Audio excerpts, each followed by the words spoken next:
আমি শিকগুলোতে একে একে মাংসগুলো ঢুকিয়ে নিচ্ছি।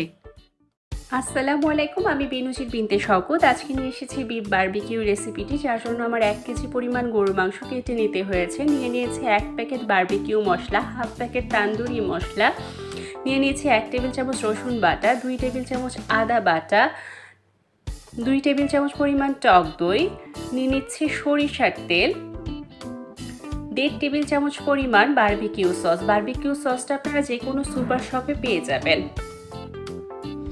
খুব ভালো করে মাখিয়ে নিচ্ছি। দিয়ে দিচ্ছি 1.5 টেবিল চামচ পরিমাণ ভিনেগার। ভিনেগারটা মাংসটাকে সেদ্ধ করতে সাহায্য করবে। প্রয়োজন মতো লবণ, লবণটা একটু বুঝে দিতে হবে। তান্দুরি মশলা এবং বারবিকিউ মশলাটা আপনারা যে কোনো সুপার শপে পেয়ে যাবেন।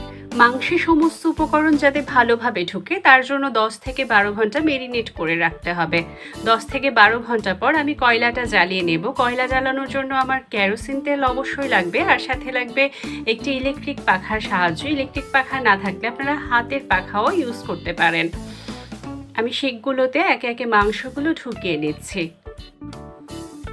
মাংসগুলো এক একটা শিখে গেথে আমি হাত দিয়ে খুব ভালো করে চেপে দিচ্ছি, যাতে এক একটা মাংসের সাথে খুব ভালোভাবে লেগে থাকে। মাংসগুলো চেপে দেওয়ার পর সামনে পিছনে কিছুটা গ্যাপ রেখেছি, যাতে মাংসগুলো শ্রিঙ্ক করলে কিংবা বাড়লে কোনো রকম কোনো অসুবিধা না হয়। চুলাটা জ্বালিয়ে দিয়েছি। এই চুলাগুলো যদি আপনারা কিনতে চান সেক্ষেত্রে 500 থেকে 2000 টাকার মতো বাজেট রাখতে হবে। এর মধ্যে আপনারা ছোট বড় সাইজের চুলাগুলো পেয়ে যাবেন, আর এগুলো ক্যারি করতে খুবই সুবিধা।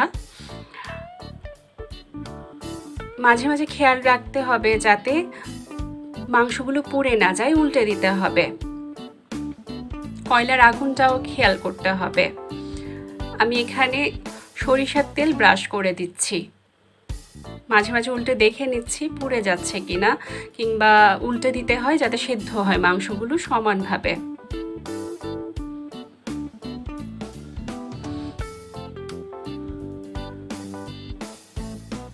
প্রায় হয়ে এসেছে আমার এই বিফ বারবিকিউ।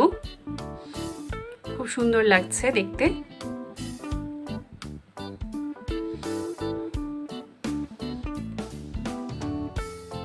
এখন পরিবেশনের পালা। আমি একে একে সবগুলো প্লেটে নিয়ে নিচ্ছি। খুব সহজে তৈরি হয়ে গেল বিফ বারবিকিউ। রেসিপিটি যদি কারো ভালো লেগে থাকে চ্যানেলটি সাবস্ক্রাইব করে অবশ্যই পাশে থাকবেন, আর যারা অলরেডি সাবস্ক্রাইব করে দিয়েছেন তারা শেয়ার করে কমেন্ট করে সাথে থাকবেন আশা করি। ধন্যবাদ।